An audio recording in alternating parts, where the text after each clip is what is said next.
میرے لیے پہلے بہت مشکل ہے اس نظام کو لے کر کے چلنا. بڑا مشکل ہوتا ہے کسی کے آگے جا کے جھولی پھیلانا اور اس سے فنڈ مانگنا. مجھے بڑی اچھی طرح یاد ہے کہ ایک دفعہ میں ایک شخص کے پاس گیا تھا تو وہ گھومنے والی کرسی پہ بیٹھا تھا اور وہ پھیر کے دوسری جانب کر کے ساتھ والے ساتھی کو کہنے لگا آپ کا کیا حال ہے. تو میں وہیں سے اٹھ کر کے آ گیا تھا. تو میں نے اپنے طلباء سے کہا تھا کہ بھوک کاٹ لو گے لیکن میں دوبارہ کسی کے پاس کسی کے گھر میں جا کے نہیں مانگنا ہے.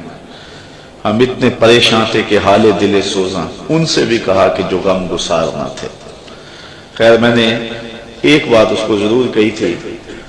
میں نے اس کو یہ کہا تھا کہ میں اللہ کے فضل سے اپنی ذات کے لیے ایک پائی کا بھی روادار نہیں ہوں. یہ سوکھا کام نہیں ہے, بڑا مشکل کام ہے.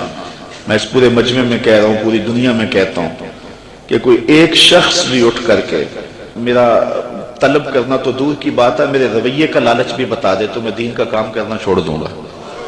میرے رویے کا لالچ بھی کوئی بتائے, یہ چھوٹی بات نہیں ہے, بہت بڑی بات ہے. میرے والد گرامی نے مجھے جو وصیت کی تھی وہ یہ تھی کہ بیٹے دین کو کاروبار نہیں بنانا. اگر شوق آ جائے دولت جمع کرنے کا, اگر یہ طلب دل میں جاگ جائے تو پھر کاروبار ہی کر لینا. آپ کو اللہ نے ہاتھ پاؤں دیے ہیں, کوئی کاروبار کر لینا, دکان پہ بیٹھ کے رزق کما لینا. تو دین کو جو ہے وہ روزی کا اڈا نہیں بنانا.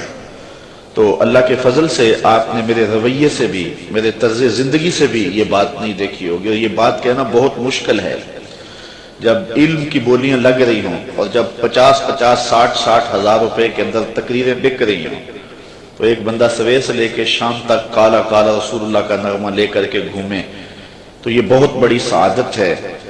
تو میں تو اپنی ذات کے لیے بھی کبھی جو ہے وہ کوئی ہلکا اشارہ بھی کرنا مناسب نہیں سمجھتا ہوں. اور اللہ نے دل کو یہ استغنا کی دولت دی ہے تو میں نے اس کو جو ہے وہ ایک شعر بجوا دیا تھا. میں نے کہا میں بڑا غیرت مند شخص ہوں اور خوددار آدمی ہوں, لیکن میں ان بچوں کے لیے جھولی پھیلانے کے لیے آپ کے پاس آیا تھا. آپ نے جو رویہ میرے ساتھ رکھا, چلو وہ آپ کا انداز ہوگا اور آپ کا بھی شاید قصور نہیں ہے, آپ ایک آنکھ سے سب کو دیکھنے کے عادی ہوں گے. تو میں نے کہا تھا کہ میرے سوال کی عظمت تو دیکھ, میرے سوال کی عظمت تو دیکھ, خیرات نہ دے حسن طلب کی داد تو دے. میں نے کہا یہی دیکھتا کہ ایک شخص کس طرح تیرے پاس آیا ہے. خیر اللہ تعالیٰ جل شانہ کی بارگاہ میں ہم نے دعا مانگی تھی کہ مالک ہمیں کسی کا محتاج نہ کرنا. یہ سلسلہ جو آپ کے سامنے ہے انشاءاللہ یہ بہت جلد پایا تکمیل تک پہنچے گا. میرے عزیز نے بات کی, آج سے 4 ماہ قبل کی بات ہے کہ ایک پراپیگنڈا کے طور پہ پورے شہر میں یہ بات پھیلا دی گئی کہ یہ جگہ جو ہے یہ بیچ کے کھا گئے ہوئے ہیں. تو مجھے افضل کہنے لگا, میں جمعہ پڑھانے کے لیے منبر کی جانب جا رہا تھا تو مجھے کہنے لگا کہ آج جمعے میں آپ نے وضاحت کرنی ہے کہ جگہ ہم نے نہیں بیچی ہے, یہ محض پراپیگنڈا ہے. تو میں نے اسے کہا کہ مجھے بتانے کی ضرورت نہیں ہے, حالات آئیں گے تو وقت خود بولے گا. تو یہ ہم کس کس کی صفائیاں دیتے پھرے, لوگ ہمیں گالیاں نہیں دیتے, لوگ کیا کچھ نہیں کہتے ہیں. تو جو کسی کے من میں ہے وہ کیا کسی نے کہا نصیب اپنا اپنا مقام اپنا اپنا, کیے جاؤ میں خارو کام اپنا اپنا. اب تو لوگوں کا محبوب مشغلہ بن گیا ہے ہمیں چھیڑنا, ہمیں تکلیف دینا, ہمیں اذیت پہنچانا. یہ آپ کے شہر میں ایک شخص آ کر کے بڑی لمبی زبان سے یہ بات کر کے گیا ہے کہ رضا ثاقب نے تو دین کی لوٹ سے لگا دی ہوئی ہے اور وہ دہائی دیتا پھرتا ہے کہ پانڈے کلی کرا لو, مفت تقریراں کروا لو.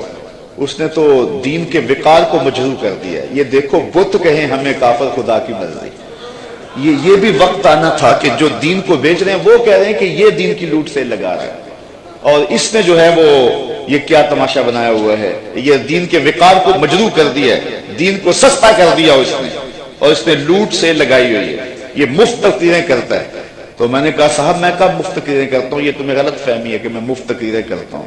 تم تو 40,000 میں بک جاتے ہو اور میرے سامنے تو بندہ اپنا آپ بیچ دیتا ہے, ساری زندگی پیچھے پیچھے رہتا ہے.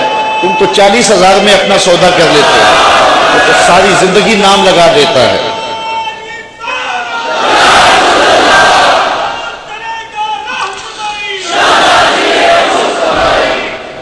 میں نے کہا تم تو 40,000 میں بکتے ہو لیکن لوگ جانے بھی دے دیتے ہیں اور کہتے ہیں یہ ابھی بیانہ ہے، ابھی قیمت تو باقی ہے۔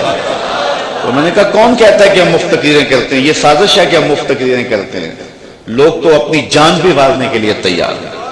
یہ رات بھی لوگ موجود تھے، عصر کے بعد بھی تھے، سحری کے دم بھی تھے، اس وقت آج بھی ابھی تک بیٹھے۔ کون آتا ہے؟ کس کے پاس وقت ہے؟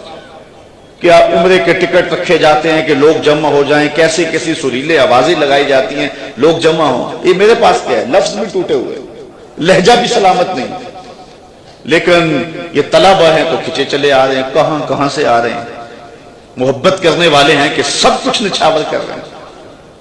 جو شخص آگے سے جواب نہ دے تو لوگ سمجھتے ہیں کہ اسی کو مارو اور اسی کی تذلیل کرو۔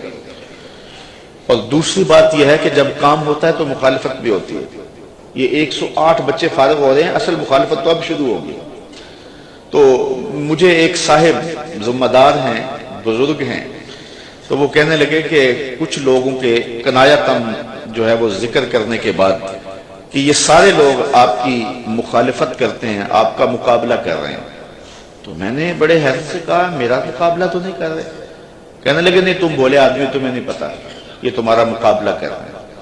میں نے کہا صاحب میرا مقابلہ نہیں کر رہا ہے۔ کہنے لگے نہیں تمہیں نہیں پتا، یہ تمہارا مقابلہ کر رہے ہیں، اور کھلے اور کچھ باتیں انہیں سنانے چاہیے۔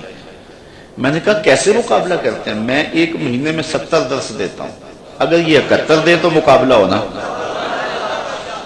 میں 70 ایک مہینے میں اللہ کی توفیق سے درس دیتا ہوں، اگر یہ جو ہے وہ مقابلہ کرے تو 71 یا 72 دیں تو مقابلہ ہوگا۔ تو آج اللہ نے ہمیں توفیق دی ہے کہ 108 طلبہ فارغ ہوئے ہیں۔